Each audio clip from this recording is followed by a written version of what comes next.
Vamos saber se uma obra de arte é autêntica? Como definir o preço dela? É o que vamos saber no programa SP Cultura de hoje com José Roberto Roque, que é presidente do Instituto de Avaliação e Autenticação de Obras de Arte. Seja bem-vindo. Muito obrigado. Bom, para começar então, como que a gente consegue ver se uma obra de arte ela é autêntica ou não? O conceito de autêntico para o público em geral está associado à autoria. A autoria do artista. Certo. Portanto, a melhor maneira de saber se ela é autêntica no conceito de autoria é buscar-se a procedência dela. Ou seja, da onde ela vem e as suas características básicas. Para chegar-se à conclusão efetiva da autenticidade, há necessidade de estudos de história, de estilística e de testes. Certo. Porém, para uma obra que está sendo comprada no mercado, a origem e a procedência e de quem está comprando passa a ser fundamental. Dá para ver a olhos nus ali se tem alguma coisa que identifica se ela é autêntica ou falsificada? Dá para saber? Dá para ter algumas noções. Não dá para fazer uma afirmação com certeza absoluta que ela seja autêntica ou falsa, salvo casos muito extremos de obras que estão totalmente fora do conceito de um determinado artista. Só é possível efetivamente se certificar se ela é autêntica ou falsa com exames mais aprofundados. E daí, então, só com o profissional mesmo, tendo o aval do profissional? Só com o profissional mesmo. Evidentemente que certas obras conhecidas é bem possível. Sabendo, por exemplo, a procedência da obra e se ela está num catálogo raisonné. O que é um catálogo raisonné? É um catálogo que faz a descrição e coloca todas as obras conhecidas e sabidas do artista. Se ele existe um catálogo raisonné desse artista e se a obra estiver no raisonné, então há uma grande possibilidade dela ser autêntica. O senhor falou de um certificado. Todas as obras, elas têm um certificado ou não? Não. Via de regra, artistas vivos autenticam suas próprias obras. Há institutos sérios de artistas específicos que autenticam obras de determinado artista. Normalmente as obras passam por um processo de autenticação através de um comitê constituído para um determinado artista quando está sendo elaborado um catálogo raisonné. Em que momento um avaliador ele é chamado? É só nas obras de artistas muito famosos ou não? Não, o avaliador, um perito, ele é chamado numa disputa. Ou seja, há uma dúvida, alguém comprou uma obra, data verdadeira, e por alguma razão, ou por um perito, ou quando for revender, foi dado como falsa. Então ele volta ao vendedor original e vai falar, olha, essa obra é falsa. Aí há uma disputa. Então essa disputa pode ser resolvida administrativamente, pode ser resolvida no âmbito de um poder judiciário ou numa câmara de mediação. Nesse momento é que entram os especialistas e peritos para definir se ela é verdadeira ou não. Há muitas falsificações? Há muitas falsificações. Internacionalmente e no nosso país não poderia ser diferente. E aí também há uma questão, a gente está falando de pintura de cavalete, pintura, Sim. Esses conceitos. Mas quando a gente vai para outro tipo de obra de arte, por exemplo, gravuras, esculturas, bronzes, aí o conceito de autoria, ela possui uma série de múltiplos. Então aí o conceito de autenticidade passa a ser se a original foi feita pelo artista e as, não cópias, mas os múltiplos foram feitos por ou printers autorizados ou ateliês autorizados e supervisionados pelo artista. Então o conceito da autenticidade, E a autoria também tem que ser bem caracterizado. Uhum. E quais são o material, seja humano, de conhecimento, de história, ou algum equipamento técnico que é usado, então, para fazer essa avaliação? O que precisa para avaliar uma obra? O nosso instituto possui, internacionalmente também, são equipamentos específicos. É uma atividade do perito multidisciplinar. Uhum. Então, que equipamentos são usados? São usados conceitos de história da arte, e conceitos físicos químicos, e de documentoscopia. Por exemplo, você pode fazer documentação com fotografias técnicas, com multiespectro. O que são multiespectro? Você pega e corta todos os espectros visíveis, ou na luz ultravioleta, ou na luz infravermelha, que nós não enxergamos normalmente, então você vai conseguindo enxergar certas coisas. Por exemplo, a ultravioleta te permite você verificar se houve retoques na obra. Então, você pode ter uma obra autêntica muito retocada.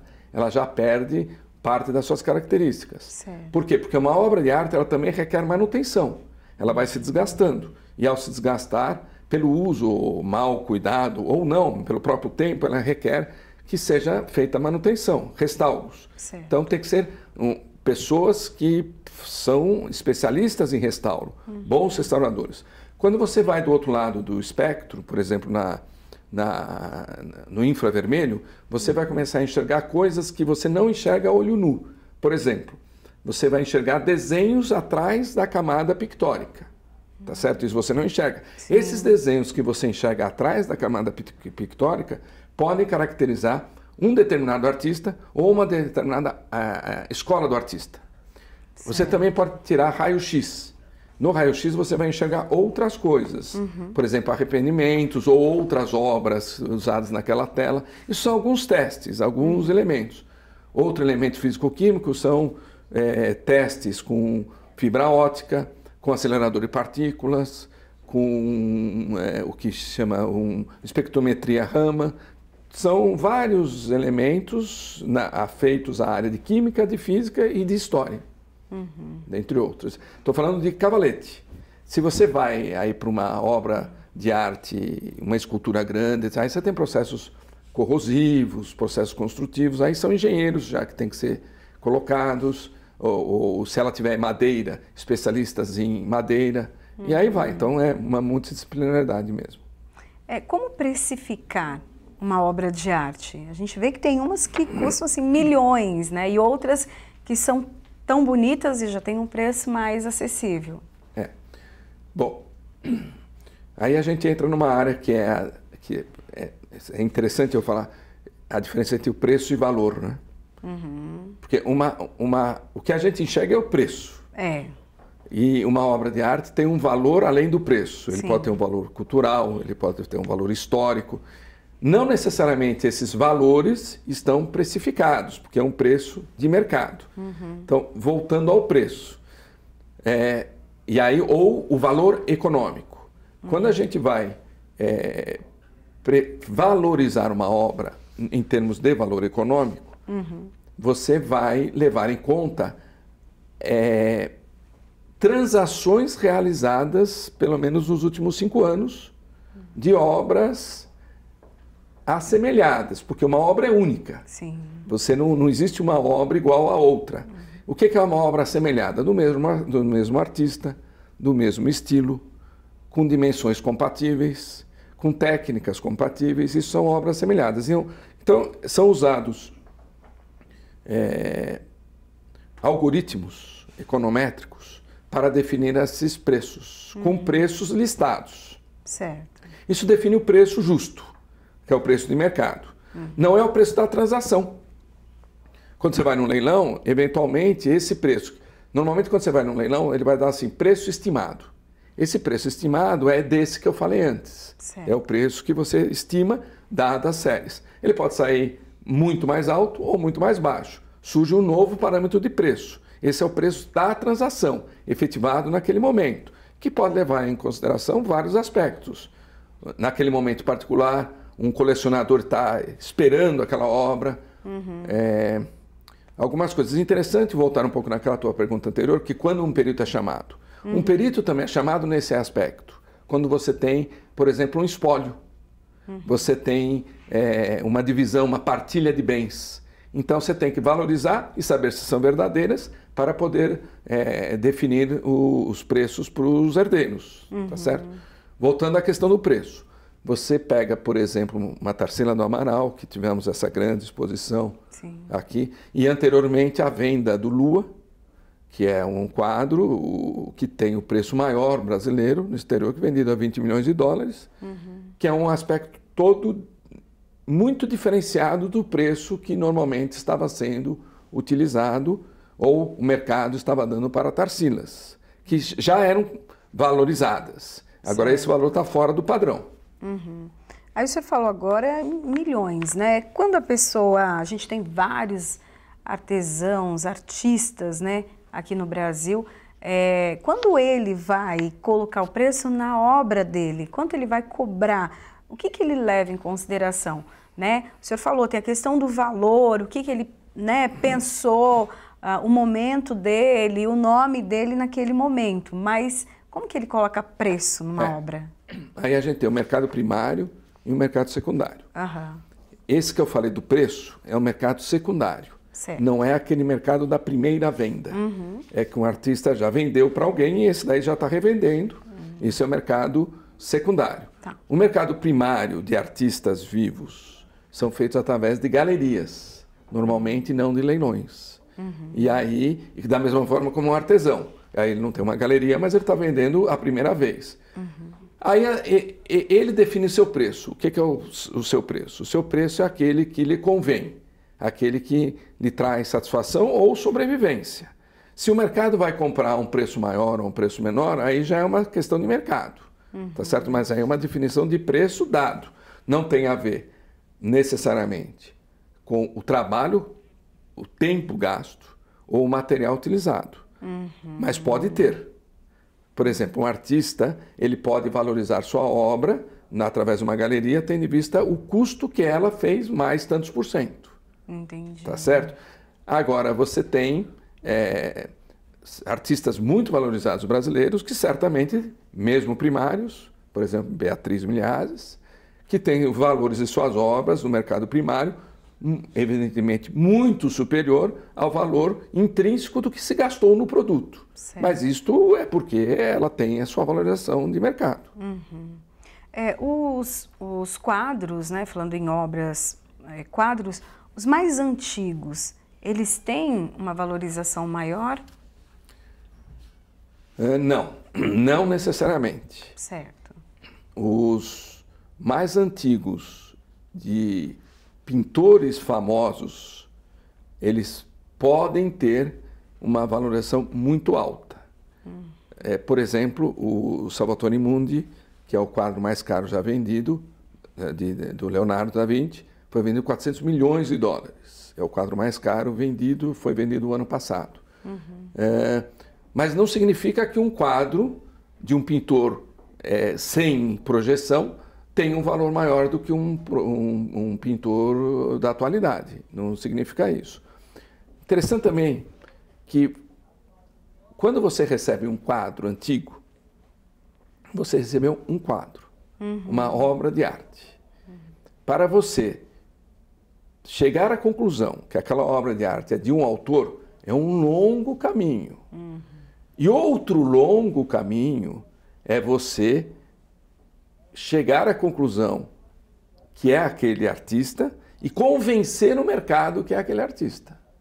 Aí é um outro longo caminho e normalmente muito difícil. No mercado internacional de antigos, não só de antigos, mas o mercado internacional de leilões de mercado secundário, ele é basicamente um duopólio. É a Sotheby's e Christie's que comandam internacionalmente esse mercado. Evidentemente tem uma terceira que é a Philips e outras que são mercados mais regionais, mas certamente, se você está comprando de Sotheby's ou de Christie's, principalmente atualmente, eles estão com grande cuidado de que aquele artista que ele está vendendo como sendo aquele artista seja verdadeiro. A pessoa tendo uma obra de arte original, para ela vender essa obra, ela precisa também ter algum outro certificado, ter alguma autorização? Não. Uhum. O mercado de arte, ele possui baixa regulamentação, excetuado os bens históricos. Então, por exemplo, um aleijadinho você pode vender, mas você não pode vender sem autorização do IPHAN para fora do país, porque é um bem histórico nacional. Então, excetuadas as questões dos bens históricos nacionais, você não tem essa regulamentação ou necessidade de ter uma escritura, não existe isso, você pode vender. A questão é se você não tem a procedência dela, você vai começar a ser questionado se ela é verdadeira ou não. Então, você tem que ter argumentos palpáveis de que aquele quadro é realmente daquele autor. A legislação atual, o senhor acha que é suficiente ou tem algumas áreas ali desse comércio, né, das artes que ainda precisa ser estabelecido? Não, eu acho que internacionalmente o mercado é bastante livre e deve continuar a ser livre. E existe uma tendência atual, aí sim que é uma modernidade, mas o mercado, eu acredito que ele vai se colocando nisso, é a utilização da tecnologia do blockchain. Ou seja, a partir de determinado ponto, aquela obra começa a ter rastreabilidade através de um canal, através de tecnologia, utilização de bancos de dados, de que ela vai sendo vendida e revendida, e isto vai sendo registrado no blockchain. Tá certo? Isso daí é relativamente novo. A Sotheby's fez um primeiro leilão em novembro passado com blockchain. Porém, também não, como o mercado de arte é muito não regulado, também pode haver uma certa reação do mercado e não querer esta rastreabilidade. Por quê? Porque também nesse mercado não necessariamente são divulgados os compradores e os vendedores de obras. Por questões... Segurança também, né? Por questões... não, e internacionalmente não é obrigado a dizer quem é o comprador. O que identifica uma obra, né, independente de ser os quadros ou as estátuas, enfim, como uma obra rara? O que coloca ela ali naquele patamar de obra rara? Vamos dizer, o conceito mercado, né? Porque uma obra rara, você poderia utilizar, é rara. Sim, certo? sim. O conceito de mercado, uma obra rara é aquela de um artista famoso, com alto valor de mercado, ou valor cultural, que não necessariamente tenha valor de mercado, e que esteja em determinada época, com determinado estilo, com determinada técnica, que ele utilizou muito raramente, ou muito especificamente. Isto daí seria uma obra rara. Por exemplo, uma Mona Lisa, de Leonardo. Existem várias Mona Lisas de Leonardo. Então, todas elas são raras. As Mona Lisas de Leonardo. No caso, o senhor acabou de falar, né, de várias obras. Então, essa questão então, da reprodução das obras, né? Ela acaba perdendo o valor dela, ela perde valor de mercado, ou ela ainda tem um valor dependendo do artista que a fez? Como que funciona essa parte da reprodução?